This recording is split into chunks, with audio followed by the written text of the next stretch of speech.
सीधे भरत शत्रुघ्न जाकर के सबसे पहले पहुंचे कैकेयी के महलों में। अब इसलिए नहीं कि कैकेयी भरत जी की माता है। कैकेयी के महलों में सबसे पहले क्यों गए? क्योंकि प्रभु श्री राम से मिलने की इतनी जल्दी लगी है भरत जी को। जानते हैं कि दिन के समय प्रभु श्री राम मां कैकेयी के महलों में ही मिलते हैं। सीधे गए और कैकेयी को पूछा है कि भैया कहाँ है?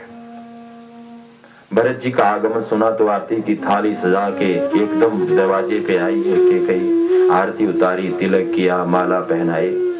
भरत बारंबार पूछ रहे हैं, भैया भाभी नहीं दिख रहे हैं? सब बता दूंगी, आओ भीतर आओ, बैठो। सुनो भरत, तात बात में सकल सवारी, मैंने सारी बात संभाल ली। भरत पूछते हैं कि जो बात मैं पूछ रहा हूं उसका उत्तर देती नहीं हो, सकल सारी बात संभाली, ऐसा क्या बिगड़ गया था कि तुमने सारी बात संभाल ली? धीरज रखो, सुनो। वैसे तो मैंने भरत सारी बात संभाल ली, लेकिन थोड़ा सा कछुक काज विधि बीच बिगाड़ा। भाग्य ने थोड़ा सा कुछ बिगाड़ कर दिया बीच में। क्या कि भूपति सुरपतिपुर पग धारा। हमारे महाराज, भूपति माने राजा दशरथ, सुरपति माने स्वर्ग के देवता इंद्र, इंद्रलोक को चले गए, स्वर्ग को चले गए, अर्थात महाराज स्वर्गवासी हो गए। इतनी बात बीच में बिगड़ गई। पिता का निधन सुना, सिर पकड़ के दहाड़े मारते भरत शत्रुघ्न फर्श पे गिरे हैं।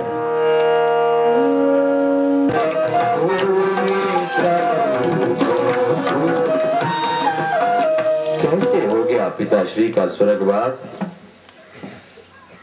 राम का वियोग नहीं सहन कर पाए। राम जी का वियोग? भैया कहाँ थे? 14 वर्ष के लिए वनवास में। राम सीता लखन इतना सुनना था। भरत जी के लिए मानो तुलसीदास लिखते हैं कि पिता की मृत्यु का वो दुख जैसे छोटा पड़ गया हो। प्रभु श्री राम का वनवास का समाचार सुनते ही अब वो दुख बड़ा लगने लगा है।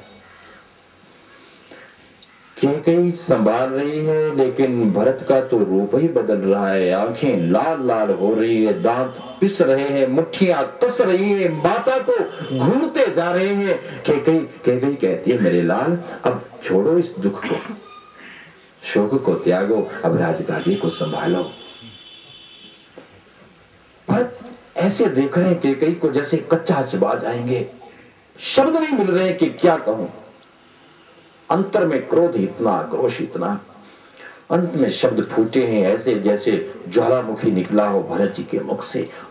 कौन है तू? भरत पूछ रहे अपनी मां को, तू है कौन? तू कम से कम मेरी मां नहीं हो सकती। मेरे लिए राज्य मांगा और प्रभु श्री राम के लिए वनवास, और ये वरदान पूरे करने के लिए तूने विधवा हो जाना भी कर लिया स्वीकार। जिसने रघुवंश का अन्न खाया हो उसके विचार ऐसे नहीं हो सकते। तू मेरी माता कैकेयी हो ही नहीं सकती। तू तो कोई डायन है, कोई चुड़ैल है, कोई पापिन है। कौन है तू? कैकेयी शांत कर रही है। भरत शांत हो जाओ, शांत, धीरे बोलो। भरत कहते, धीरे बोलो, मुझे भाई का द्वेषी बना दिया, दुनिया में नाम डुबो दिया भरत का। मुझे भाई का द्रोही बनाने से अच्छा था जब मैं जन्मा मेरा गला घोंट दिया होता तूने। ये वरदान मांगने से पहले तेरी जीभ क्यों नहीं कट गई? तू मर क्यों नहीं गई? टुकड़े क्यों नहीं हो गए? तेरी जीवा के कीड़े क्यों नहीं पड़ गए? इसलिए हाय रे हाय, आज तूने भरत को मुख दिखाने के योग्य नहीं रखा। मन तो करता है अपने हाथों तेरा गला घोंट दूं, प्राण ले लूं तेरे, और कर भी देता। भले माता की वध का मुझे दोष लगता, मैं ये भी कर देता यदि तो मुझे बड़े भैया प्रभु श्री राम के उनका डर ना होता। 14 वर्ष के बाद आएंगे तो क्या मुख दिखाऊंगा? हाय रे हाय, मुझे तो इसकी भी चिंता नहीं थी कि कल को लोग कहेंगे सूर्यवंश में एक पुत्र ने अपनी मां को मार डाला। मार डालता। मैं तुझे जन्म देने वाली हूं भरत, मैंने तेरे भले के लिए सब किया। जैसे ही हाथ लगाने लगी भरत ने धक्का दिया, छूना मत मुझे, इतना समझ ले आज से मर गया भरत तेरे लिए और मर गई तू मेरे लिए। सुनो रे सुनो दुनिया वालों, ये शास्त्र पुराण कहते हैं कि पूत कुपूत हो जाता है, माता कुमाता नहीं होती, लेकिन भरत के लिए उल्टा हो गया, मेरी माता कुमाता हो गई। हाथ मुझे कहीं का नहीं रखा। तू मां नहीं, तू तो कोई जहरीली नागिन है, अपने पूरे कुल वंश खानदान को डस लिया तूने, सुख चैन छीन लिया पूरे कुनबे का, पूरे वंश का। शत्रुघ्न खड़े हैं, क्रोध उनको भी बहुत आ रहा है, लेकिन बड़ों के सामने छोटे बोलते नहीं ना, ये मर्यादा है रघुवंश की।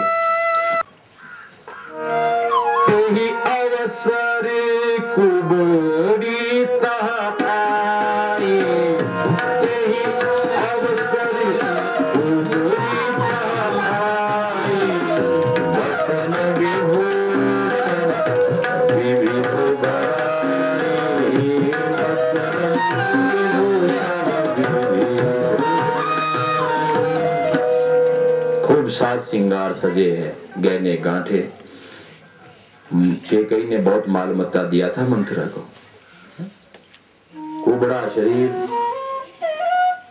बुढ़िया है, और ऐसे बुढ़ापे में कोई साज सिंगार करे ना मंथरा की तरह, तो पता कैसे लगेंगे लोग देखेंगे तो कहेंगे बूढ़ी घोड़ी लाल लगाओ। बस इसी ने किया है जो कुछ किया है। देखते ही मंथरा को शत्रुघ्न जी का पारा वो चढ़ा है।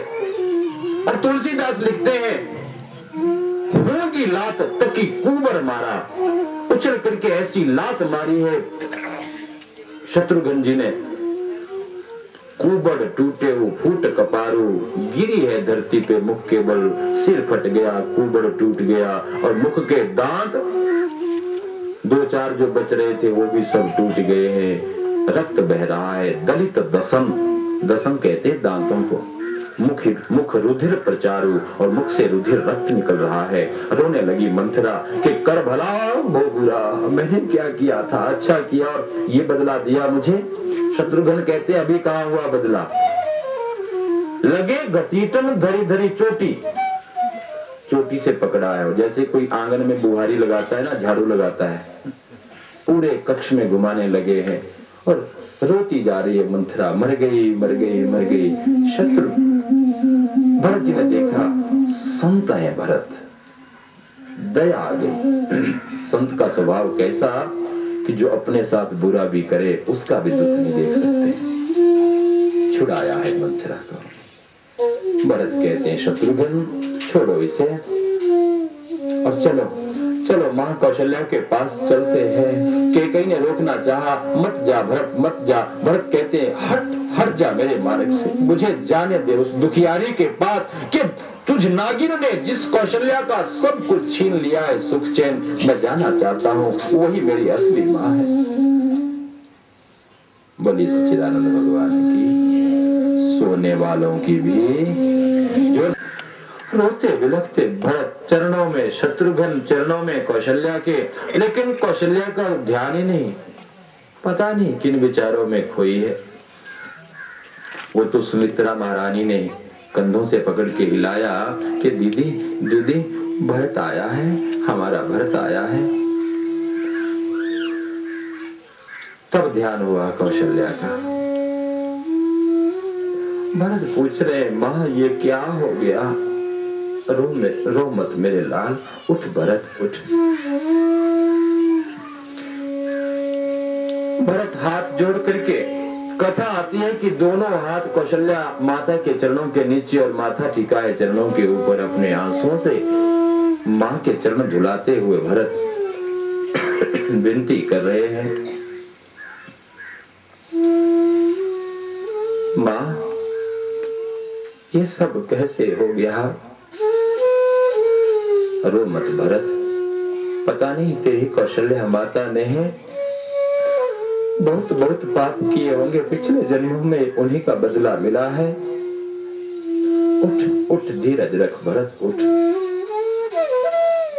भरत कह रहे, मां मेरी बातों को मिथ्या मत जानना, बनावटी मत जानना, मैं सत्य कहता हूं। घोर घोर से घोर नरक मिले मुझे यदि मैंने सिखाया हो कि कई मां को कि ऐसे वरदान मांगो। इस कर्म में जो ये सब घटनाएं घटी है, इनमें मेरा हाथ हो, नरकों में सड़ना पड़े मुझे। तेरे चरणों की सौगंध मैया, मुझे इस शरारत का बिल्कुल पता ही नहीं। मुझे तो पता भी नहीं था, जब यहाँ आया तो पता चला।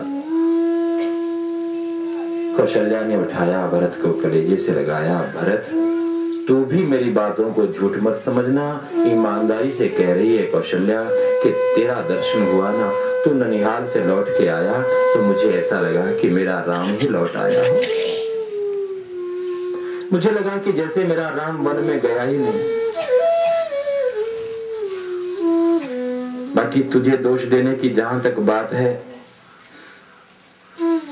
दुनिया है, जितने मुंह उतनी बातें, कौन किसको कहां कैसे रोकेगा। लेकिन इतना सुन ले भरत कि कोई आज तुझे दोष दे अथवा तो कल कहे, परसों कहे, वर्षों के बाद, युगों के बाद, सदियों के बाद, कोई कहीं संसार में कोई भी प्राणी कहीं भी कोई कथावाचक हो, कोई संत महात्मा हो, व्यासपीठ से जो ये कहेगा कि राम वनवास में भरत का हाथ था, तो सुन भरत, राम को जन्म देने वाली कौशल्या का श्राप मिलेगा उसे। ऐसा कहने वाले की 7-7 पीढ़ियां अगली पिछली वो नरकों के बीच में सड़ेंगी।